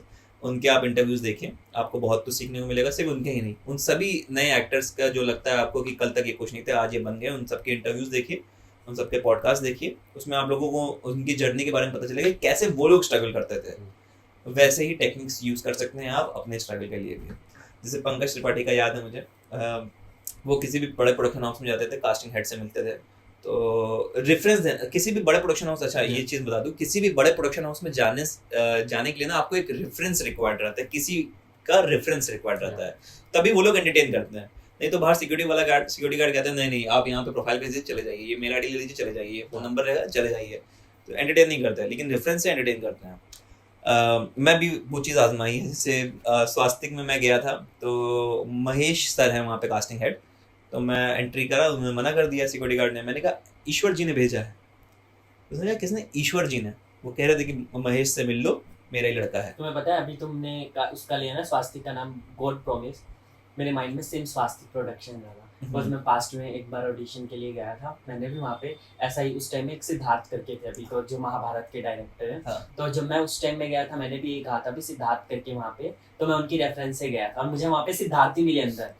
तो वहाँ पे जब मैं ऑडिशन देने गया था तो कहा आपने मेरा नाम लिया, मैं क्या आप मुझे एक बार आराम नगर में मिले थे, आपने कहा था तुम जल्दी में थे, तब मेरा वहाँ पे स्वास्तिक में ऑडिशन हुआ। बहुत प्यारी स्ट्रगल जर्नी बताई, और ऐसे लिटरली दोस्तों ऐसा होता भी है कई बार, कौन कहाँ काम आ जाए हमको नहीं पता होता, बहुत छोटी दुनिया है। तो मैं बस अंदर घुसा, मैंने कहा ईश्वर जी ने मुझे भेजा है, कहा था कि महेश मेरा लड़का है, जाके मिल लो। अब महेश सर हैं वो, ठीक है, वो थोड़े एजेड है, वो मैंने बोले महेश मेरा लड़का है, जाके मिल लो। तो जब मैं महेश जी से मिला, मुलाकात हुई, तो उन्होंने अच्छे से बैठाया, कॉफी पूछा, चाय वाय पूछा, और बात करी क्या क्या कर रखा है, मैंने सब कुछ बताया। एंड में पूछते वैसे मैं अभी भी नहीं पहचान पाया ये ईश्वर जी कौन है। मैंने कहा सर वो उन्होंने भेजा है मुझे, ईश्वर भगवान ने भेजा है। तो ये पंकज फिर वो बड़े हंसे। कई जगह ना आपकी बात बन जाती है, लेकिन कई जगह ना आदमी खिसिया जाता है, गुस्सा जाता है, अरे चूतिया समझ के रखा है क्या, निकल बाहर। तो ये भी हुआ है मेरे साथ और ये भी हुआ है मेरे साथ। और ये चीज़ मुझे पंकज त्रिपाठी जी ने बताई थी, मुझे नहीं, इनफैक्ट सभी लोगों को बताई। अगर आप लोग उनका इंटरव्यू देखेंगे तो उसमें वो खुद ईश्वर जी का रेफरेंस लेके ना जगह जगह पहुंच जाते थे। तो ये चीज़ मुझे उनसे ग्रैब करने को मिली। फरहान अख्तर के देखिए, मूवीज़ देखिए लक बाय चांस, जो मैंने भी बताया। तो ये सब आपके लिए अच्छी गाइडेंस रहेंगी अगर इंडस्ट्री में काम करने के लिए। तो श्रेयांश, हमारी जो ये इंडस्ट्री है, बॉलीवुड है, इतनी ग्लैमरस इंडस्ट्री है फर्स्ट ऑफ ऑल, सो इसमें तुम्हें ये लगता है कि यहाँ पे ड्रग्स हो गया, cocaine kind of a drug, या नशे हो गए, इसको बहुत ज़्यादा बढ़ावा दिया जाता है?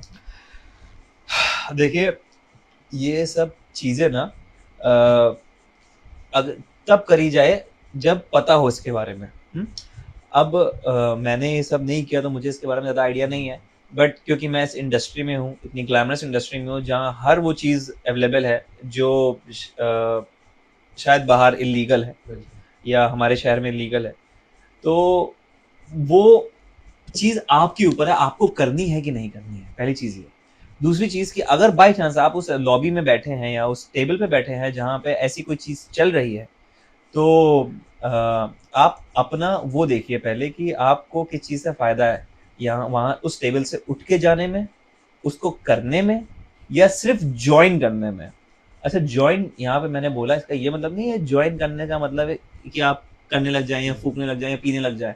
ज्वाइन करने का मतलब है कि अब जैसे फॉर एग्जांपल अगर मैं अपनी बात करूं, तो मैं ऐसी बहुत सारी पार्टीज में बैठा हूं जहाँ पे ड्रिंक्स हो रही हैं, स्मोक हो रहा है।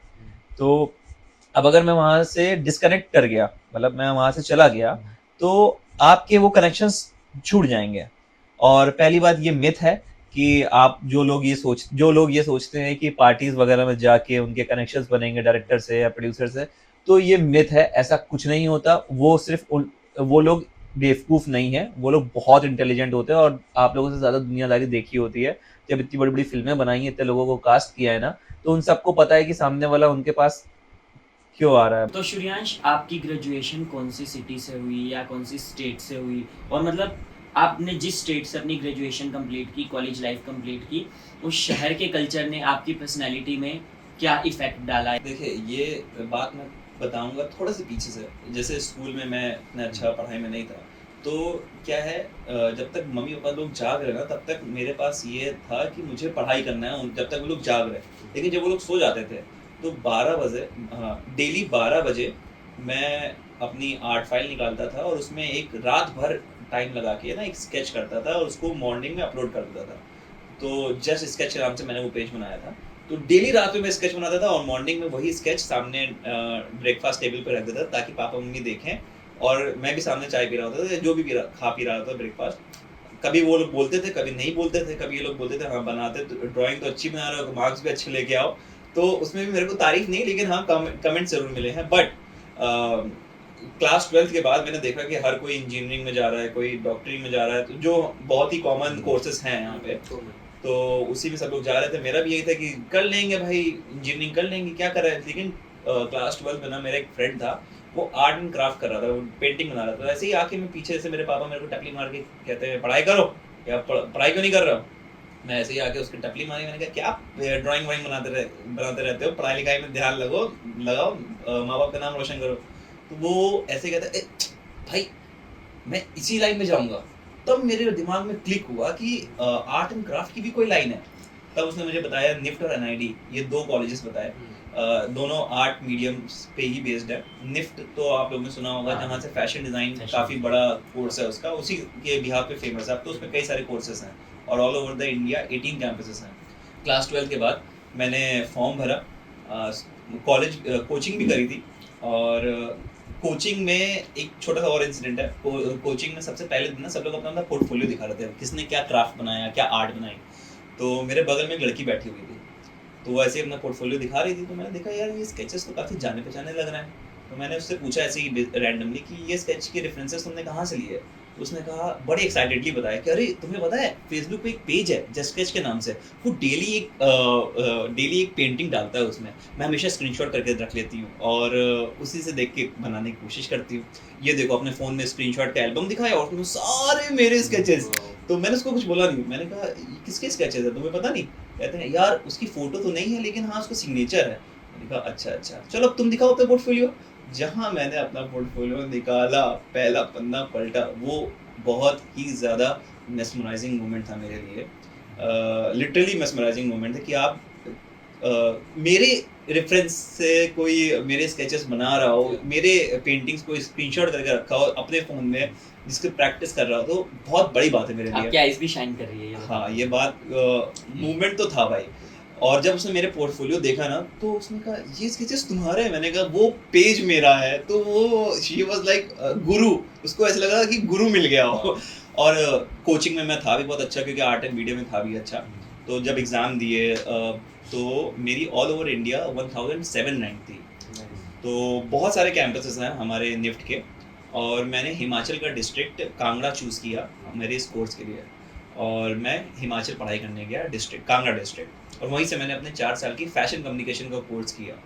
तो ये थी मेरी कॉलेज तक की जर्नी आर्ट एंड मीडियम के क्राफ्ट से। तो श्रेयांश, कभी आपको ऐसा लगा कि आपने एक गलत ड्रीम को चूज़ किया है या आप ऐसे सपने के पीछे भाग रहे हैं जो पूरा नहीं हो सकता, या इस चीज़ को सोच के आपको कभी डर लगा? देखिए, इस बात का डर तो मुझे लगता है, आज भी लगता है कि वो दिन मैं नहीं देखना चाहता कि जब मैं अपना बोरिया बिस्तरा उठा के वापस जा रहा हूँ और पीछे मुंबई को देख के या इस ड्रीम सिटी को देख के बक रहा हूँ कि यहाँ पे कुछ अच्छा नहीं होता। कमी मुंबई शहर में नहीं है, कमी हम में है अगर वो चीज़ हम अचीव नहीं कर पाए।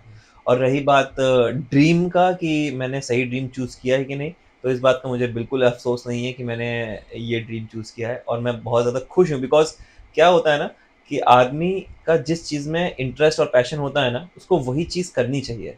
देर सवेर आज नहीं तो कल वो पूरा होगा, तो मैं ये मानता हूँ। तो श्रेयांश, अभी हमारा एक इंटरेस्टिंग गेम सेगमेंट है। I love games. जिसमें है ट्रुथ, एक्सपीरियंस और मिथ। हम्म। हम आपको एक कोड देंगे, एक लाइन देंगे, जिसमें आपको बताना है कि वो आपने एक्सपीरियंस किया है या वो सच है या वो मिथ है। ओके। तो चल श्रेयांश। श्रेयांश, टैलेंट से ज़्यादा नेटवर्किंग काम आती है। ट्रुथ, एक्सपीरियंस और मिथ। आपको 20 सेकंड में इसको एक्सप्लेन भी करना है। एक्सपीरियंस। और क्यों? क्योंकि कई बार आपकी प्रोफाइल पहुंच नहीं पाती है सही जगह, बट अगर कांटेक्ट हुआ तो आपकी प्रोफाइल उधर तक पहुंच सकती है, इसके चांसेस ज़्यादा होते हैं, इसलिए एक्सपीरियंस। नाइस। तो जितने भी स्ट्रगलिंग एक्टर्स हैं वो डिप्रेशन से गुजरते हैं? ट्रुथ, क्योंकि ये इंडस्ट्री ऐसी है, यहाँ पे हर वो चीज़ सही है जो गलत है, और इस इंडस्ट्री में बहुत सारी ऐसी गलत गलत चीज़ें भी हैं जो चल रही हैं और वो सही भी हैं। तो डिप्रेशन आना लाजमी है उस एक्टर के लिए या उस मॉडल के लिए या उस आर्टिस्ट के लिए जिसका फुल टाइम वही जॉब है। श्रेयांश, आपने इंडस्ट्री में सुना होगा शुगर मम्मी, शुगर डैडी। हाँ, बिल्कुल Right? सुना है। सो इस पे आपका क्या पॉइंट ऑफ व्यू है कि आपने कभी ट्राई किया कि कोई शुगर मम्मी आपकी बन जाए या कोई आपकी फ्रेंड हो जिसका शुगर डैडी हो? इस पे आपका क्या सोच रहे हैं? बिल्कुल, देखिए मैंने ये शब्द सुने हैं और मैं इस पे ये कहूँगा कि ये इंडस्ट्री ना ऐसी है कि हर कोई यहाँ पैसे लगाना चाहता है, बिकॉज यहाँ पे फंड्स बहुत जल्दी, मतलब बढ़ के ज़्यादा जल्दी रिलीज होते हैं, करोड़ों के प्रोजेक्ट्स होते हैं। तो देश विदेश से हर कोई वो बड़ा इंसान यहाँ पे आता है, फिल्मों में पैसा लगाने की कोशिश करता है। कुछ लोगों को सही कॉन्टैक्ट्स मिलते हैं तो उनकी निकल जाती है, कुछ लोगों को सही कॉन्टैक्ट्स नहीं मिलते तो वो पैसे होते हैं उनके पास बट वो उस रीच पर नहीं पहुंच पाते हैं। तो वो लोग टारगेट करते हैं जो एक्टर्स होते हैं जो नेपो किड्स नहीं हैं, उन लोगों को टारगेट करते हैं through open auditions, through open intros, ताकि उनके पास डेटा आ जाए। लड़के और लड़कियां दोनों आते हैं, लड़कों का डेटा यूँ कर दिया जाता है, लड़कियों का डेटा यूँ कर लिया जाता है। अब उन लोगों से बातचीत चल रही होती है कि आप एक और ऑडिशन बनाइए वेस्टर्न ड्रेस में, थोड़ा और ज़्यादा अच्छा इसमें हॉट लुक दिखाइए। धीमे धीमे बात वहाँ से शुरू होती है। अच्छा, अब बात किया जाए शुगर मम्मी और शुगर डैडी, तो जो प्रोड्यूसर है अगर वो फीमेल है तो काउंट में मैं सबको नहीं काउंट कर रहा हूँ, अगर उनका वो नेचर है कि हाँ शी नीड फन, तो she will tackle those auditioned boys. जो मेल्स हैं they will tackle females. Yeah. अब पॉइंट आता है शुगर मॉमी और शुगर डैडी बनने की, तो वो हम एक्टर्स के ऊपर होता है। Yeah. अगर उनको चाहिए वो एक ही नाव पे सवार होते हैं, यहाँ पे सब लोग एक्टिंग अगर जो कर रहे हैं या जो जेन्युइनली कर रहे हैं, सब लोग लिटरली एक ही नाव पे, मैं खुद एक ही नाव पे सवार हूँ, एक्टिंग की ही नाव पे, और उसी के माध्यम से आगे बढ़ना चाह रहा हूँ। अब मुझे अगर थोड़ा कंफर्ट चाहिए, लाइफ इजी चाहिए, क्योंकि इतना आसान होता नहीं है एक्टिंग से ही इतना कमा लेना, तो I would tackle sugar mommy. और होती हैं मेरे पास भी एक बार चल रहा था कि तुम अच्छे लगते हो और हम मेरे घर पे मिलना, हम कुछ प्रोजेक्ट डिस्कस करेंगे, मैं तुमको अगले गाने में लीड लेने की सोच रही हूँ। तो चीज़ें यहीं से शुरू होती हैं। वो हमारे ऊपर है कि हम इस चीज़ को समझ के इसके गो विद द फ्लो में जा रहे हैं या बच रहे हैं, क्योंकि कास्टिंग काउच सिर्फ अलग तरीके से नहीं होता है, डिफरेंट जेंडर में भी होता है, मानने पे मतलब पर्सन टू पर्सन वेरी होता है यार। मैं ये मानता हूँ कि यार इस चीज़ से आगे नहीं बढ़ना, इस चीज़ से हो सकता है मेरी लाइफ आसान हो जाए, लेकिन इस चीज़ से ये भी हो सकता है कि शायद कैमरे को मैं फेस ना कर पाऊँ, क्योंकि अभी मैं जिस कॉन्फिडेंस से, जिस विश्वास से, जिस जोश से कैमरे को फेस करता हूँ ना, ये चीज़ें करने के बाद जो मेरे माइंड के कॉर्नर में है कि नहीं करनी है, अगर मैं करता हूँ तो ये चीज़ करने के बाद फिर मैं टैकल नहीं कर पाऊंगा, अच्छे से परफॉर्म नहीं कर पाऊंगा। तो ये मेरा मानना है, वरना हर तरफ अवेलेबल है शुगर मम्मी और शुगर डैडी, और बहुत सारे लोग बैठे बैठे कमा भी रहे हैं, बल्कि उनका कोई प्रोजेक्ट आता नहीं है मेरे जानकार में, जान पहचान में ऐसे हैं बहुत सारे, लड़कियां भी हैं, लड़के भी हैं, लड़के तो कम, लड़कियां ज़्यादा हैं। बैठे बैठे उनके पास आईफोन आ जाता है, बैठे बैठे उनके पास टिकट्स आ जाती हैं दुबई की, बैठे बैठे उनके पास अच्छी अच्छी dresses, 2 BHK 3 BHK 4 BHK flat में रह रहे हैं बिना किसी और पीजी या फिर फ्लैटमेट के। अगर आप सिर्फ एक्टर हैं तो आपके पास ये पैसा कहाँ से आ रहा है, और आ भी रहा है तो वो प्रोजेक्ट्स कहाँ हैं जो जिसके बिहाफ पे पैसा आ रहा है? जरूर दाल में कुछ काला है। तो ये है बात। सूर्यांश, आपके लिए इंडस्ट्री में सबसे ज्यादा ओवररेटेड थिंग क्या है? सेक्स, मनी, ड्रग्स सबसे ओवररेटेड थिंग है। शाम हो, मतलब दिन का कोई भी समय हो, आपको मिल ही जाएंगे 2 कदम पे ही लोग जो कर रहे हैं। ये वो गरीब से गरीब, अमीर से अमीर, हर कोई यहाँ पे नशे में लीन है। आपको बच के चलना है, और यहाँ वो हर चीज सही है जो गलत है जब तक पकड़ी ना जाए। सूर्यांश, हम रैपिड फायर स्टार्ट करते हैं। तो उसमें हम आपसे क्वेश्चन पूछेंगे और आपके अंदर जो भी आपको इंस्टेंट कुछ भी याद आए, कुछ भी उस वर्ड से रिलेटेड, आपको एकदम बोलना है। चलो ठीक है। लव और करियर? करियर। ठीक है। One role that scares you? Romantic role. Dream को actor? Sushant Singh Rajput. One compliment you never forget? मैंने तुम्हें टीवी पे देखा। Nice. One overrated thing in industry? One overrated thing in industry is like casting couch. One habit ruining focus? Ruining focus. Yeah. Okay.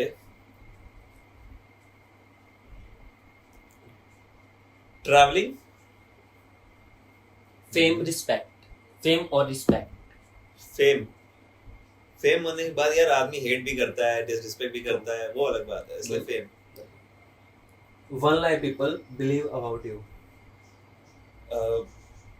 I work with Shah Rukh Khan. Oh. One word for your current situation? Sorted.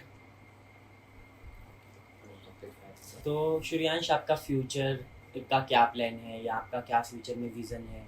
आप क्या करना चाहते हैं, और अगले 5 साल के बाद आप अपने आप को कहाँ पर देखते हैं? देखिए, मेरा फ्यूचर का जो विजन है वो यही है कि अब 2026 स्टार्ट हो चुका है, और अब आई गेस समय बहुत कम रह चुका है चीज़ें करने का, और जिस हिसाब से अभी मेरा 3 साल का करियर रहा है तो उस हिसाब से मेरा काम काफ़ी अच्छा रहा है।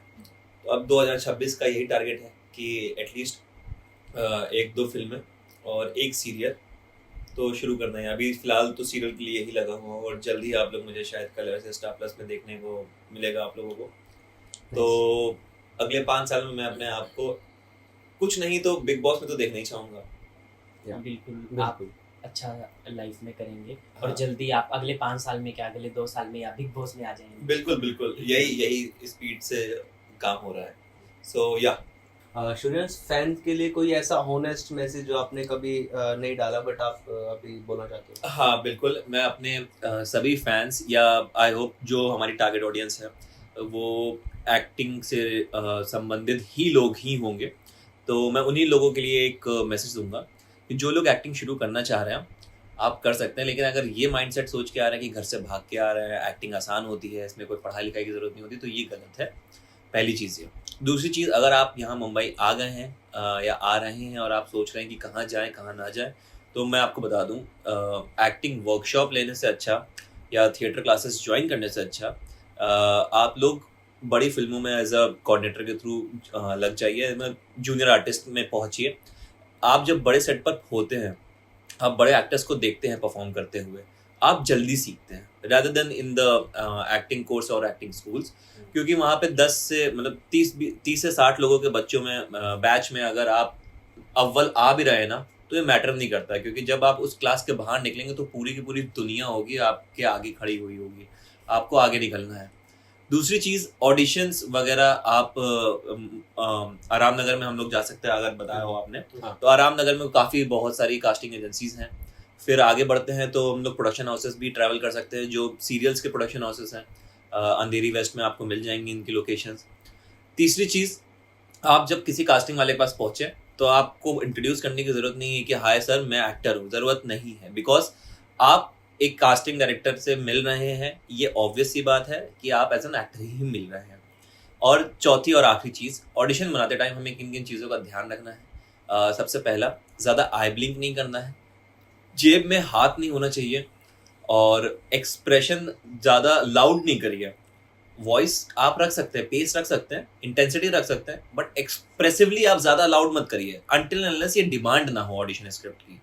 ब्लिंकिंग मत करिए, फंबल मत करिए, ये 2 मेन चीज़ें हैं। और कोई भी इंट्रो या ऑडिशन बनाते टाइम आप ये ध्यान में रखिए कि ये ऑडिशन कोई बड़ा इंसान देख रहा है। फॉर एग्जाम्पल, अगर मैं कुछ इंट्रो दे रहा हूँ या ऑडिशन दे रहा हूँ और मैं अगर ये इमेजिन कर रहा हूँ कि ये ऑडिशन मुकेश छाबड़ा देख रहा है, तो मेरा बोलने का स्टाइल और डिलीवरी करने का तरीका अलग होगा। लेकिन अगर इन जनरल मैं बस एक इंट्रो बना रहा हूँ तो इसकी स्टाइल और वो डिलीवरी अलग होगी, तो ये कंपैरिजन आप खुद भी कर सकते हैं। और लास्ट चीज़, अगर आपको ऑडिशंस नहीं मिल रहे हैं, मोनोलॉग्स नहीं मिल रहे हैं, तो आप कोई भी अच्छी फिल्म उठा के उससे मोनोलॉग चुरा सकते हैं, निकाल सकते हैं और अपने स्टाइल में बनाइए, किसी को कॉपी मत करिए। नहीं तो आप अपने आप को खुद को शीशे में देखिए, अच्छे से चेकआउट करिए कि आपका लुक किन किन चीज़ों में जाता है, कि कॉलेज लुक में जाता है, गुंडे में जाता है, नेगेटिव में जाता है, पॉजिटिव में जाता है, छोटे भाई में, बड़े भाई में, किस में जाता है, आप उसको फिगर आउट करिए, उसी हिसाब से लुक मेंटेन करिए। जितना हो सके अच्छे ब्राइट लाइट में, अच्छे बैकग्राउंड में ऑडिशन रिकॉर्ड करें, तब जाके आपके कहीं चांसेस बनेंगे सिलेक्ट होने के, क्योंकि अभी आप फ्रेशर हैं, आप लोगों के पास कोई वर्कलिंग नहीं है। थिएटर एक्सपीरियंस मैटर करता है पर ज़्यादा नहीं। तो ये मैं सभी फैंस को और सभी दर्शकों को मैं बोलना चाहूँगा जो लोग मेरा ये वीडियो देख रहे हैं। So thank you. तो सूर्यांश, रैप अप करने से पहले लास्ट क्वेश्चन, ये आपने अलग अलग क्यों डाला है कान में ईयरिंग? इसका एक रीज़न है, क्या है, फ्रेम पर ना कई बार जब मैंने ब्लू ड्रेसिंग पहनी होती है तो मैं ये फेसिंग कर लेता हूँ तो ब्लू चमकता है, और कई बार जब मैं व्हाइट पहनी होती है तो मैं ये फेसिंग, जैसे अभी मैंने व्हाइट पहना हुआ है तो मैंने ये फेसिंग रखी हुई है ताकि मेरा व्हाइट दिखे। ये लिटरली बहुत अच्छी ज्वेलरीज और बहुत अच्छी एसेसरीज अवेलेबल हैं। एक ऑनलाइन साइट है श्रीश ज्वेलर्स करके, आप अगर उस पर जाएंगे ना तो बहुत किफ़ायती रेट में ना बहुत अच्छी अच्छी ज्वेलरीज मिलेंगी, और अभी तो शायद ऑफर भी चल रहा है, अगर आप अभी जाएंगे तो अच्छी डील्स भी ग्रैब कर सकते हैं। तो मैंने एक नहीं, मैंने मेरे घर में ना पूरे बक्से मंगा के रखे हैं मैंने श्रीश ज्वेलर से, जो मैं अलग अलग इवेंट्स पे पहनता भी हूँ और यूज़ भी करता रहता हूँ, बिकॉज मुझे एसेसरीज का बहुत शौक है। और एसेसरीज का शौक मुझे को डेवलप करवाया बेसिकली इतनी अच्छी अच्छी एसेसरीज श्रीश ज्वेलर्स देते हैं ना कि मेरा और ज़्यादा जोश और इंटरेस्ट जाग गया है। तो अगर आप लोग भी एसेसरीज का शौक रखते हैं तो आप ऑनलाइन श्रीश ज्वेलर्स को चेक कर सकते हैं, नहीं तो मैं लिंक इन लोगों को क्या दूंगा कि ऐड कर दें, तो आप लोग वहाँ से भी ग्रैब कर सकते हैं। सूर्यांश, ये हमारा बोल्ड एंड कंट्रोवर्शियल का सेगमेंट आ चुका है। सो इसमें आपसे जो क्वेश्चन आंसर पूछेंगे तो आपको आंसर ट्राई करना है कि वो दो जो आप सच में आप बोलना चाह रहे हो, बस थोड़ा झूठ ना हो। ठीक है, वैसे तो अभी तक कुछ झूठ नहीं बोला है, पर ठीक है, आपके कहने के अकॉर्डिंग Yeah. जैसा आप कहें। श्रेयांश, इंडस्ट्री में कॉम्प्रोमाइज का प्रेशर फील किया है कभी आपने? एज पर अगर मेरी बात किया जाए तो मैंने ये शुरुआती दौर में ज़रूर फील किया था, और वो भी तब जब मॉडलिंग इंडस्ट्री में शिफ्ट करने की कोशिश कर रहा था। तब यूजुअली बॉयज़ के साथ ये ज़्यादा चीज़ें होती हैं कि आपको कंफर्टेबल होना है हर चीज़ के लिए। तो हाँ, बिल्कुल फील किया है। बट अब देखा जाए, क्योंकि मैं मोस्टली सीरियल्स और वेब सीरीज़ के बिहाफ पे ही रहता हूँ, और मेरे वर्कलिंग्स के माध्यम से मुझे यहाँ बुलाया जाता है, वहाँ बुलाया जाता है उस पर्टिकुलर जगह, या फिर प्रोफाइल भेजता हूँ, तो अब इतना नहीं है। लेकिन हाँ, बात किया जाए अभी है कि नहीं, तो बिल्कुल ये इंडस्ट्री में लड़के और लड़की दोनों के लिए है, अभी भी है, चलता भी रहेगा, और इसमें कोई गलत बात नहीं है, बिकॉज ये this industry is free to everything. इसीलिए यहाँ इस इंडस्ट्री में इतने लोग आते हैं काम करने, कोई रेस्ट्रिक्शन नहीं है यहाँ पे। सो हाँ। श्रेयांश, आपके अकॉर्डिंग इंडस्ट्री में हुकअप और रियल रिलेशनशिप कितना कॉमन है? Real relationship is just for controversies, name, fame, that's it. बात की जाए हुकअप्स तो I guess industry is meant for hookup, I guess, because कोई प्रोड्यूसर, अब नई हीरोइनें आ रही हैं, कोई प्रोड्यूसर उस पर पैसा क्यों लगाएगा? या तो वो उसके घर की हो, रिलेशन में हो तब, या फिर दूसरी डिमांड हो जो हम बात कर रहे हैं। तो ये बात सच है। आप सभी लोगों को भी मैं ये कहूँगा कि अगर आप ये सोच रहे हैं कि मैं मुंबई आऊँगा, स्मार्ट दिखता हूँ, हैंडसम हूँ, और आते ही मूवी करूँगा, ये करूँगा, तो मैं आपको बता दूँ, कोई भी प्रोड्यूसर आप पर पैसा क्यों लगाएगा, ये बात जरा सोचिएगा, तब आपको आंसर खुद मिल जाएगा। श्रेयांश, आपके लिए क्वेश्चन है, अगर आप उसका आंसर अच्छा देते हो तो आपको मिलेगा एक गिफ्ट, और नहीं देते तो आपको कोई गिफ्ट नहीं मिलेगा। मैं यही पॉडकास्ट छोड़ के जा रहा हूँ। मजाक कर रहा हूँ। अरे बताइए, नहीं बताइए। नहीं नहीं, आपके लिए हम एक छोटू सा गिफ्ट लेके आए हैं।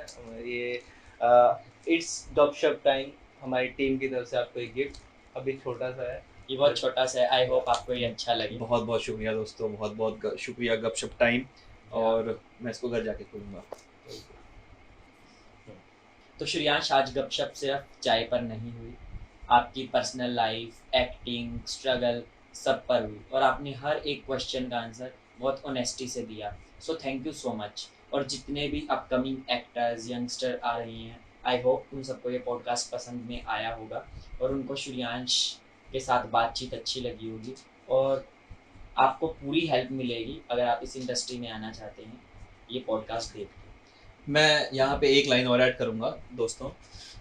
मेरा इस पॉडकास्ट में आने का सिर्फ एक ही मोटिव था कि मैं इस पॉडकास्ट के माध्यम से जो नए लोग आ रहे हैं, जो यहाँ आना चाहते हैं, जो यहाँ आ चुके हैं, उन लोगों को एक रास्ता बता सकूँ, क्योंकि इस रास्ते को ढूंढने के लिए मैंने बहुत मेहनत करी थी, और एक्सपीरियंसेस ज़्यादा मैटर करते हैं अगर कोई इसी एक्सपीरियंस बंदे का आप सुन रहे हैं तो साथ ही साथ मैं उन लोगों को ये भी कहूँगा कि डेली आप लोग एक फ़िल्म देखिए, फिल्म न देखिए, फिल्म गौर से देखिए, ताकि एक्टर्स कैसे परफॉर्म कर रहे हैं, ताकि आप भी उनसे कुछ सीख सकें। और साथ ही साथ फिल्म के साथ ही साथ आप लोग जो बड़े बड़े सेलिब्रिटीज़ हैं, उन लोगों की इंटरव्यूज़ भी चेकआउट करना स्टार्ट करिए, क्योंकि मेरे इस जर्नी में मुझे पंकज त्रिपाठी के इंटरव्यू ने बहुत हेल्प आउट किया था। मैं बताऊंगा नहीं कि कौन सी बात उनकी सबसे ज़्यादा हेल्प आउट मुझे करी थी, बट पंकज त्रिपाठी के इंटरव्यूज़ ने मुझे बहुत हेल्प किया था काम पाने के लिए। तो या thank you. Thank you Shreyansh, आपका बहुत बहुत थैंकफुल हैं हम कि आप हमारे पॉडकास्ट पर आए, एंड आपका बिजी शेड्यूल से आपने आपका कीमती समय निकाला हमारे लिए, इसके लिए थैंक यू। एंड दोस्तों, अगर आपको नए नए पॉडकास्ट देखने हैं और आपको वर्थ इट, कुछ वैल्यूएबल कुछ चाहिए यूट्यूब से, तो प्लीज़ हमारे साथ जुड़े रहिए इट्स गपशप टाइम के साथ। हम आपके लिए अलग अलग अच्छे उम्दा कलाकार आपके लिए लाते रहेंगे, दिग्गज जो पर्सनैलिटी आपके लिए लाएंगे, एंड आपको एक वैल्यूएबल कंटेंट देंगे। तो प्लीज़ लाइक कीजिए, सब्सक्राइब कीजिए एंड शेयर कीजिए हमारे अकाउंट को। तो गाइस, इसके साथ साथ हम श्रेयांश की इंस्टा हैंडल भी आपके साथ में शेयर करेंगे हमारे डिस्क्रिप्शन बॉक्स में, और हमारा दोनों का इंस्टा हैंडल भी डिस्क्रिप्शन बॉक्स में डाल देंगे। और सो गाइस, मैं हूँ आपका होस्ट और दोस्त अनिमेश, एंड ये थे and I am Chirag. It's गपशप टाइम में आपका थैंक यू करता हूँ।